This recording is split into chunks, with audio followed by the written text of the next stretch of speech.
Good day, fellow Jersey Nerds, and welcome to episode 67 of the Jersey Nerds podcast, powered by HockeyJerseyConcepts.com. I'm your host, Ryan, and today on the Nerdcast, we're going to be talking about the Tampa Bay Lightning officially revealing their third jersey. It's exactly what we saw that was leaked a few months ago, and it's been on the ice for a few games now. Joining me for this podcast to express his opinion is Bpoe. What's going on? Just recording a podcast, Ryan. How about you? Perfect. I love it. This might be the podcast sponsored by NyQuil, because I'm definitely starting to get sick, and I know you mentioned that you're starting to feel something, so crack open a bottle. Well, the other day at work, I was out doing carts all night, and it was snowing the whole time, and I wasn't cold at all. I didn't feel cold. I felt just fine until the next day. I got some sniffles, runny nose, stuff like that, sneezing a lot, but it feels more like allergies than actual cold because that's the only thing bothering me. Well, I started to get pretty sick once I saw these Tampa Bay jerseys on the ice, so let's get right into this now.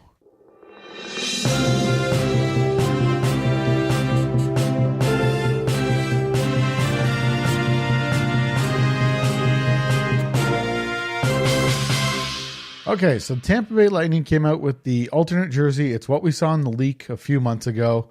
Just running down it, it's a black jersey with a silver. It's their primary logo that's in silver. And then we have this gradient sublimation that's going up the sleeves. It's called Adidas Prime Knit. It's inspired by, I don't even know what that is, but that's on the jersey. That's on the sleeves. They use their usual shoulder patch logo, but it's completely grayed out, so unless you're looking for it, you wouldn't notice that it's there. This same sublimation pattern is apparently inspired by the silver numbers, which have a white outline, and that's in Tampa Bay's usual font. The pants have a silver lightning bolt on them, and then the socks use the same gradient pattern. And then, of course, we have to have the hanger effect inside the collar, and that's just the old bolts word mark. So, Bpoe, let's jump into this. We're going to look at the positives first. I can't stand the jersey. So the only positive I'm really getting out of this is the pants look kind of cool, and the fact that some of the logos are silver. Other than that, I don't know. I don't know what else looks good here. It's not good overall, but silver logos and the pants are what the positives are for me. I don't know about you. Yeah, that's honestly just about all I got, too. And I mean, I really like the silver logo, as you may have seen on some of my more recent concepts that I'm not sure how many I've posted publicly, but I know at least one of them was the Ottawa Senators concept that ended up winning Concept of the Year. I've lately been a big fan of, including that shiny look in concepts. Like I had it on the gold stripe, the shiny gold stripe in the logo. So I really like the silver logo. And the pants are cool as well, but that's what they normally use. It's just black now. The only other thing I can really give them is that, I give them credit for stepping out of the box and being a little bit, I guess you can call that creativity? Yeah, I guess you can. I mean, it's definitely unique. It's not different. Necessarily good unique. It's definitely not good unique, but it's different, yeah. Yeah, the silver logos, I guess you could look at the silver logos and go, that's cool. It's kind of, I guess you can mentally tie it in with Thunder, I suppose. It seems to suit their brand. So, I like what they've done there. And it easily could have been dismissed as like the Stadium Series Chrome logos were several years ago. It could have been dismissed that way. But I feel like, most people have been very accepting of it. So it's too bad that wasn't the basis, or even the pants design wasn't the basis for a different look jersey. Just because it really, and actually I'm going to add the numbers on the back, kind of the gradient numbers there. I think those elements combined with something else could have made a really great jersey, but just with what they've come up here with just misses the mark. So let's dive into the negatives, and the negatives are the rest of the jersey. I'll start at the shoulders. If you're just going to gray out the shoulder patches on this particular jersey, I don't really see what the point of that is, other than just, hey, look, here's this cool different thing. Where do you stand with the shoulder patches, Bpoe? I guess I'm kind of on the fence with them. Shocker. I mean, they're not really obtrusive in any way because you don't really notice them. I think they're kind of a neat detail, if you see it up close, but you don't really see it from afar. But I mean, it's there. It's whatever. Let's go to probably the biggest downer of this jersey. And this is the sublimated gradient pattern running up the sleeve. So it starts with what they're calling, I don't know if they're calling the sleeve storm gray or flash silver. I guess the logo is flash silver. So this storm gray is starting on the cuff of the sleeve and it runs up the sleeve into a gradient and it turns into black. And this one just misses the mark because this just looks like a faded practice jersey to me. I think the better way to use this gradient would have been in striping similar to the All-Star game. I don't know. What are your thoughts on this gradient here? Yeah, I mean, as we talked about, I can't remember if it was last week's podcast or the one before, we had Vancouver's gradient jersey, the more recent one in the Throwback Throwdown, and I had a lot of praise for that one. I thought they executed the gradient really well, and that just proves that you can do it. Tampa Bay, it doesn't really work like Tampa did it when the only design element, aside from your normal logos and numbers, is the gradient. It just doesn't work that way. Unless you do something really creative with the gradient other than just a gradient, it just doesn't work that way. Yeah, there should have been more. Whenever the shades are so close. Like yeah. The Penguins, the Pens played the Lightning not too long ago, and I was looking forward to that beautiful jersey matchup of the Pens Rhodes with Tampa's Blues. And then I noticed that they were wearing the black ones, and my day was pretty much ruined. And watching the game, they literally look like plain black jerseys half the time. You just wonder how this stuff gets through because a group of people sat around a table and thought that this was a good idea. And not just a good idea, but that people would purchase this jersey and give up over $200 of their money to wear this thing. But from what I've heard in Tampa Bay, sales have been fantastic of this jersey. They obviously really like it, but I haven't met one person who's gone, yeah, it's pretty cool. I've seen a lot of people on Twitter or Reddit, just like, random people who aren't obsessed with jerseys the way we are, saying it's cool.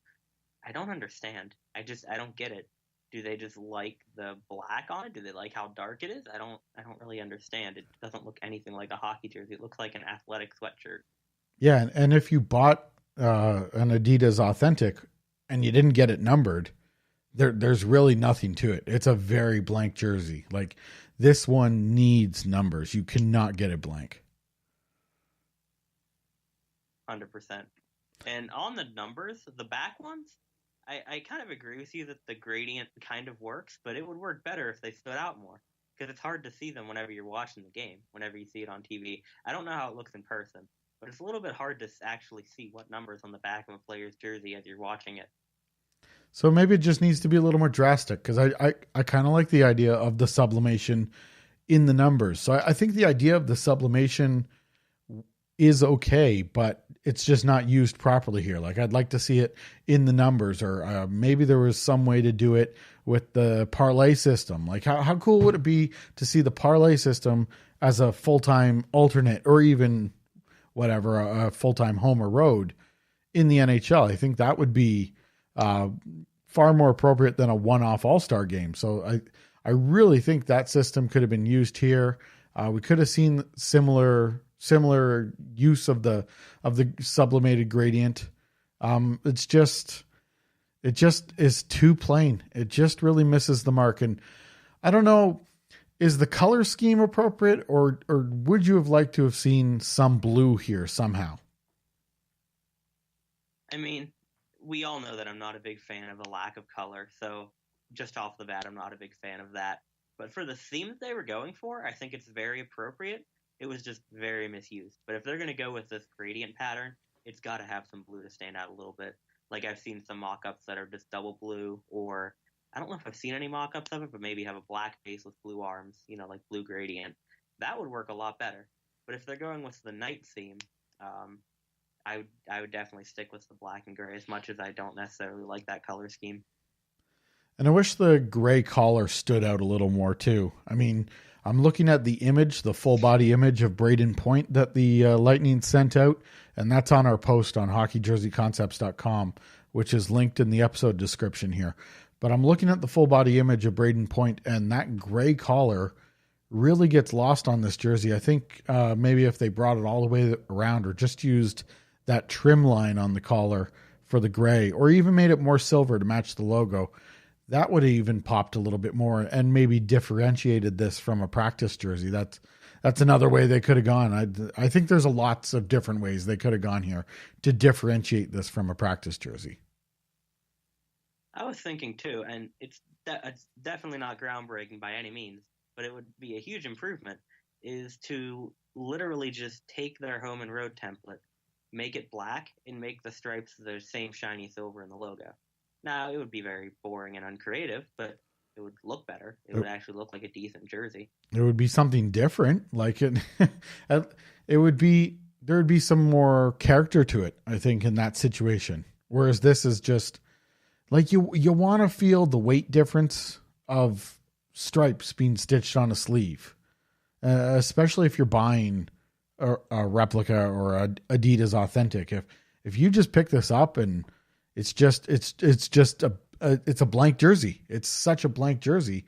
I just can't see why I should give up over $200 for this thing. And I can't even imagine the type of job that Fanatics is going to do on the sublimated gradient here. Like Fanatics cuts corners, it seems, on their jerseys because they have a lower price point. But I can't imagine what this is going to look like in Fanatics form. Yeah, it's going to be very interesting to see. And I know Corey and I have gone on record to say that we do want to purchase this jersey. However, we want to do it once it goes on clearance because, as is also included in the in our post about it, I mentioned that we may have a new turd burger on our hands.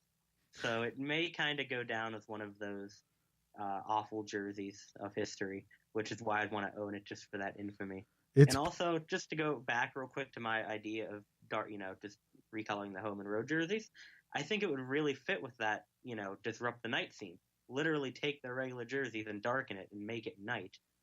Just kind of like, turn what they have now into night rather than making something new. And you're disrupting their home and road jerseys. So I think that could fit as well. So yeah, that's a really good idea. I really like that idea. It's a solid idea. Would have been nice to see them head in that sort of direction. You touched on the potential for this to be a really poorly received jersey. It'll be interesting to see how history remembers this jersey, but I was wondering to myself, does Tampa know that they have an awful jersey on their hands? Because there really wasn't a lot of fanfare when this jersey was released, and they acknowledged that it was a possibility when it leaked. But then you heard nothing. There was no build up to the release. And all of a sudden, word started coming down, several hours even before warm up, that they were just going to wear the jerseys. Like all of a sudden they were going to be wearing them. So I wonder if Tampa Bay, maybe they're gone after this year. I don't know. And there's only 30 games left or so. So I wouldn't think that Tampa Bay is going to be wearing these 12 times this year. So maybe Tampa heard the reaction of a lot of people and is scaling these back a bit. It'll be interesting to see what they do there. I believe it's 7 games in total because on there, they had a website for the jersey basically, and it listed all of the games. I'm trying to find it now. I believe it was 7. So 7 games, and hopefully they don't wear it during the playoffs. It's not. Someone mentioned that San Jose would be really jealous because they had that 1 year where they wore they wear their black jerseys a lot for the playoffs, but they were wearing their black jerseys because they were lighter and they thought it would give them an advantage. So someone noted, I can't remember if it was us writers chatting amongst ourselves or if I saw it on Twitter, that San Jose would be jealous because Tampa Bay has come up with a very light black jersey here. San Jose will feel the need to top them next year and come out with a plain black jersey. No logo either. Fully sublimated crest, nothing stitched. It's all just... No logo at all. No logo. No numbers, no logo, just a plain black jersey. The ink is really weighing down the players. All right, so it's time to rate... You know what? Nah, they're not even going to wear a jersey. Just equipment. They have no equipment either. These guys are That's tough. too heavy. No fighting. They'll fight through the pneumonia. Jersey painted on their chest. Body paint. Gross. That is not what I want to see, especially from like Joe Thornton with the big beard. I know he got rid of it, but that's not nice to think of. All right, Bpoe, it's time to rate this jersey out of 10. I'll let you go first on this one. I'm going to give it a 2, but I'll give it maybe a 5 or 6 on the potential it could have had. But a 2 for the actual design. I'm going to rate it. I would have given it a 2 when it leaked a couple months ago. I thought it was really going to be terrible, but some of the details, the gradient numbers, the silver logo, I like the black pants, bring it up, but it still has to be noted that it's not a good jersey. So I want to rate it 4 out of 10. I think 4 out of 10 shows that it's a bad jersey, but as you mentioned, there was potential here for some good elements to come out. So 4 out of 10 for me, 2 out of 10 for you, 3 out of 10 for the average score. Let's go to the post on hockeyjerseyconcepts.com. A couple of comments were left. One from Ben, a former HJC staffer. He said, if less is more, then nothing must be best. So Ben obviously not enjoying the Tampa Bay jersey. Alan also commented, I would have rather the Lightning use their Blue Storm jersey that they wore from 96 to 99 than this disaster of an alternate jersey. I don't know how well received it would have been to bring back the old late 90s alternate, but I guess that's a future episode of Throwback Throwdown. This alternate versus the late 90s alternate. I personally agree with Alan. I would have much rather seen that. Or I was also thinking like a hybrid of sorts. Maybe have, rain kind of in the background of the logo, but sublimated gray. That way it's not very noticeable. Something like that. Not, all out 90s like the other one was. Yeah, like I totally agree with that. Some sort of updated version of the Storm. I guess this is what they're thinking with this jersey, but this is plain. This is very plain. It's like a plain bagel that hasn't been toasted and no cream cheese or butter. That's about how exciting this jersey is. So I also wanted to look at, now that we've pretty much seen all of the alternates, I think we're expecting a Toronto Maple Leafs St. Pat's jersey, but I'm not going to consider that a full-on alternate. So now that we've seen all the alternates, full-time alternates for the 2018-19 season, I wanted to pick our best and our worst. So I'll just go over who had a new alternate jersey this year. Anaheim, Arizona, Calgary, Carolina, Colorado, whatever. I'll just include them because they came out with an alternate.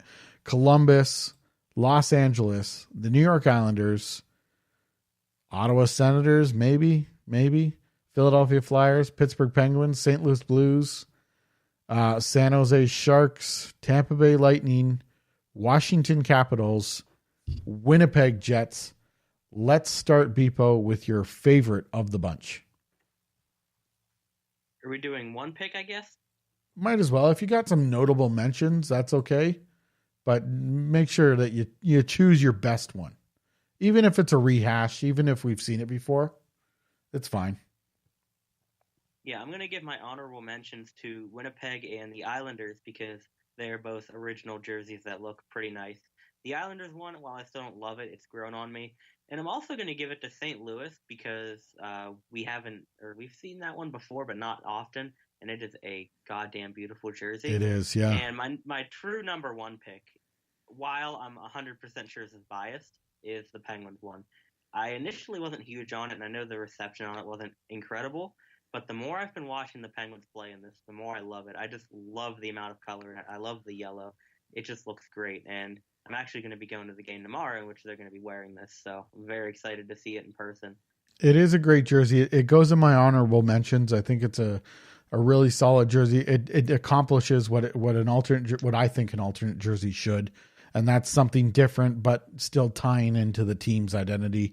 And I think the yellow really does tie in well to the team's identity. I also want to give an honorable mention to the Columbus Blue Jackets. We've seen this jersey before, but just the way it looks on the Adidas template, all of a sudden I have this new love for this jersey. It's a jersey that I really, really like. I didn't realize I liked it so much, and I don't think I liked it so much before, but honorable mention to Columbus. But my best alternate of the new season, I'm going to give to the Winnipeg Jets. Even if it apparently is borrowed from an old franchise, I do like the script logo. I think it's a really well done logo, and usually scripts don't work so well for me, but this is an exception to that rule. Love the colors, love that they went with aviator blue, and I love the classic simplicity of it. So, and the fact that they resisted the urge to go with a tie down or a lace up collar. I didn't mean to call it a tie down. I hate myself for doing that now. Let's look at worst alternate of the year. Bpoe, who do you have in mind? This is a pretty tough choice. Ask me in 5 or 10 minutes, I may change my answer. My honorable mentions I'm going to give to Carolina and San Jose, mainly just because, I mean, Carolina's design is okay, but it could use some work. And the black, again, I don't like the black very much. Same with San Jose. I don't like the black very much, but it's okay. And actually looking at it, it almost looks kind of like what I thought Tampa Bay should do. It looks like they literally just took their home and road template and made it black. So that's interesting now that I look at that. But I think my worst is going to have to be Anaheim. I mean, it's a decent jersey. It's so close to being good. But there's just too many colors here that don't mesh well, especially that the eggplant pentagon. And it's just way too busy. It's kind of the same problem I had with San Jose's original Reebok Edge jerseys, in where having the hem and having it fully colored down, the arm stripes and the yoke is just way too much. It's way too cluttered. Get rid of that yoke, and it's honestly a great jersey despite the black, but it's just too much as it is, I think. Too many elements trying to come together into one cohesive jersey, and it's not really working. I have to give my worst to the jersey we just talked about, Tampa Bay. That's officially my worst. Honorable mention goes to Arizona, Calgary, and Washington. And that's because they just initiated this era of rehashing old stuff just for the sake of it. It's old. It's got to, bring it back. I remember when we wore it, we need to wear it again. And we're now in the era, as we've mentioned, retro for retro's sake. And I'm blaming that on Arizona, Calgary, and Washington primarily this year. But overall, Tampa Bay is the worst. If you look at this group of alternate jerseys, now that we've had a chance to see everything, overall, I would say disappointing, not terrible, but disappointing, just because I wanted to see more new things. Like nobody really felt the need to change their alternates. And for me, an alternate is perfectly acceptable to be changed every 3 or 4 years, or just use it for 1 year. That's fine by me. That's where an alternate, that's where you can do this kind of stuff, alternate jerseys. So really overall disappointed in this year's crop because not enough changed. An overall thought, Bpoe, of the Adidas alternate jerseys for this year. Real quick before I say that, I also have to say that Tampa is definitely 100% my worst. I was meant to say that before I gave my other picks, but I wasn't going to just say Tampa because we've already talked about that one to no end on this podcast. So I felt no need to, talk about that one again. So I guess Anaheim is technically my runner up, and Tampa is just, it's hard to beat that one in terms of bad jerseys for this year. But I do have to agree with you to sum it up with the alternates for this year. They're fairly disappointing. I mean, you had a lot of old jerseys brought back, like Phillies, which wasn't great in the first place. And like you mentioned, Calgary, Washington, Colorado are in there, teams like that. And then the newer ones, for the most part, were very, mediocre. Anaheim's, Carolina, San Jose, so on. There were only a few really good alternates out of the bunch. And it's almost disappointing, too, considering how good Adidas did with the actual, switchover last year. And even though too many jerseys didn't change, the ones that did were pretty much all for the better. Yeah, I think we got our hopes up when Adidas kind of hit the nail right on the head. And especially you look at the changes they made with Buffalo, getting rid of the piping, and Colorado kind of bringing back something sort of new, but still basing it on the old jersey and what we saw from Minnesota, etc. And there were glimpses of greatness or glimpses of positivity with St. Louis, Pittsburgh, Winnipeg, as we mentioned. All-star jerseys were let down. Tampa Bay, as we mentioned. I personally enjoyed the San Jose jerseys. I thought they're a little plain, but the circuit board pattern in the sleeves really brought them up, and I just liked the way the colors work there. But overall, disappointing from Adidas. But I think we've done that now, and hopefully we can move on from this retro for retro's sake, and teams have got it out of their system and they're ready to go with some new alternates, and maybe we'll see a new alternate, and then they use it for a couple of years, and then they can go back to something retro for a couple of years, and then a new alternate, and you just keep going through that cycle. Maybe something like that could work. So it'll be interesting to see what we get next year, and just waiting now for the Maple Leafs to come out with their St. Pat's jersey. It'll be definitely one I want to add to my collection, and hopefully again they put the numbers on the panels like they did a couple years ago with the X stitching going through each one. I don't know what your thoughts were on the St. Pat's jerseys when they came out, Bpoe, but any interest when they do return? Oh, I love them, and I'd love to see them again. Like I've mentioned on the I think it was the last podcast, I wouldn't mind seeing throwbacks more often. But it is a lot more special with certain throwbacks when you only see them once a year, or if that, once every other year, something like that. And I also have a question to pose to you. Do you think that this problem that we had with the alternate jerseys this year is more of an Adidas thing or an NHL thing, or a combination of both? I think, I think it's more of an NHL and teams thing. I think anyone who did a direct throwback either wasn't ready to think about an alternate, or just did the easiest thing. Like, oh, people love our old jerseys, or retro is really popular. So yeah, let's just do one of our old jerseys. So I'd place it more on the NHL and the teams rather than Adidas. Adidas seems like they were ready to reinvent the wheel, but in a good way. But I think they were kind of held back by what some of the teams needed.